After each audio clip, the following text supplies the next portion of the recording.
Comme vous le savez, on a tous prêté allégeance à Hassan al-Banna ou son petit-fils Tariq Ramadan dans une cave en Égypte, et c'est pour ça qu'on est ici aujourd'hui à faire ce podcast.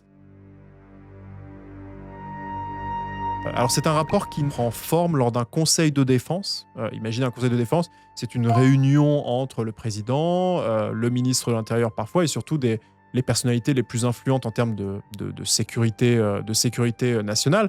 Il va être très influent pendant une épidémie, pendant une pandémie plutôt, lorsqu'il y a eu évidemment la pandémie il y a quelques années, lorsqu'il y a la guerre en Ukraine. Voilà, c'est des moments où le conseil de défense va prendre des décisions très importantes. Des moments exceptionnels, en fait, Exactement. dans la vie d'un... Et aussi, évidemment, lorsque, comme vous le savez, on a tous prêté allégeance à Hassan al-Banna ou son petit-fils Tariq Ramadan dans une cave en Égypte, et c'est pour ça qu'on est ici aujourd'hui à faire ce podcast.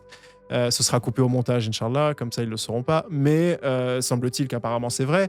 Et finalement, c'est ce qui est porté directement par ce rapport, qui naît en mai, comme je le disais, encore une fois, dans le cadre de cette catalyse de la réaction punitive étatique à la suite du 7 octobre et de la lutte de la résistance palestinienne.